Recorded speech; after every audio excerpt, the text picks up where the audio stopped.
सासू माँ बहू के आने जाने का खर्च ससुराल वाले क्यों? रंजन आएगा तुम्हें लेने, वह मात्र 13 साल का है। खाना खाते रसिम के पति सलेश ने रसिम से पूछा। सास वसुंधरा चुपचाप खाना खाती रही। ससुर मनोहर बोले, वह क्यों आएगा? सलेश जाएगा तुम्हें छोड़ने। जरूरत पड़ने पर तुम खुद अकेली नहीं जा सकती? ससुर के इस प्रश्न पर रसीम सलेश का मुंह ताकने लगी और सलेश अपनी माँ वसुंधरा का। रसीम मन ही मन सोच रही थी, टिकट बनाए तो क्यों नहीं जा सकती, पर टिकट के पैसे भी बचाने हैं और मुफ्त में वहाँ से गिफ्ट भी प्राप्त करना है, ये कैसे चलेगा? सलेश, रसीम का टिकट बनवाओ। अभी मनोहर की बात पूरी नहीं हुई कि वसुंधरा बोल पड़ी। सलेश, क्यों बनवाए टिकट? बेटी को अपने घर ले जाना चाहते हैं तो खुद आने जाने का टिकट मायके वालों को बनवाना चाहिए, सलेश को नहीं, वसुंधरा बोली। इसलिए रसीम के पापा हमेशा ले जाते थे और छोड़ जाते थे। आश्चर्य से मनोहर जी बोले, अब तो बेचारे वह भी नहीं रहे, माँ के कंधों पर सारी जिम्मेदारी है।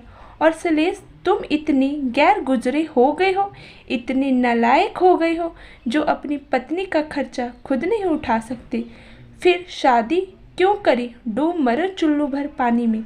गुस्से में मनोहर जी बोले, अब समझ में आ रहा है वसुंधरा जी, आपकी चालाकियाँ। बहू को मायके भेजकर उसकी वापसी में तोहफों के नाम पर लिस्ट पकड़ा देती हो, वही वस्तु जो तुम्हें अपनी बेटी को देनी होती है, या फिर जिन वस्तुओं को तुम्हारी बेटी ने सिफारिश की होती है। मनोहर जी बोले, यह हमारे घर की नहीं बल्कि घर घर की कहानी होती है।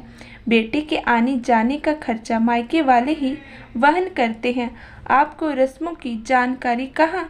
सास ने अपना पक्ष रखते हुए कहा, जब तुम्हारी बेटी को ले जाने का किराया मांगने लगेंगे तुम्हारे दामाद, तो क्या इज्जत रह जाएगी हमारे दिलों में उनकी? लाखों कमाने वालों को इतनी औकात नहीं कि वह अपनी पत्नी का आने जाने का किराया दे सकी, ससुराल से मांग बैठे हैं। छी, भीख मांगने का भी एक ढंग है, बस तरीका बदल दिया गया है। क्या तुम चाहती हो सलेश की भी इज्जत रह जाए उसके ससुराल और रस्म के दिल में? तुम अभी भी रस्म रिवाज के नाम पर बहू के मायके वालों को लूटने से बाज नहीं आ रही। मनोहर जी बोले। सलेश को बोले, बहू जब भी मायके जाना चाहेगी उसके लिए तुम टिकट बनवाओगी, समझे? रस्मों रिवाजों के नाम पर माँ की झूठी बातों को मानता आ रहा था सलेश। आज से नहीं, तुरंत फ़ोन करके सलेश ने रंजन को मना किया। रसीम को वह खुद लाकर छोड़ेगा और लेकर जाएगा। वसुंधरा जी जहां अपने दामाद के रवैये से दुखी थी, वहीं उसके करनी ने उसे और दुखी कर दिया।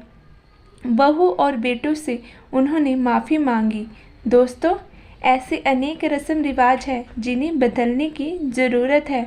रस्मों रिवाजों के नाम पर वधू पक्ष को लूटना कहाँ तक सही है? मांग कर ली गई वस्तु चाहे उन्हें मिल जाती हो, पर मांगी गई वस्तु के साथ इज्जत भी उतर जाती है। इसका अंदाज़ा मांगने वालों को नहीं होता। ससुराल वालों को लेने के नाम पर अनेक रस्म रिवाज होते हैं, पर देने के नाम पर कुछ नहीं। ऐसे रस्म रिवाज पर दोस्तों आपका क्या कहना है? प्लीज़ कमेंट में ज़रूर बताइएगा।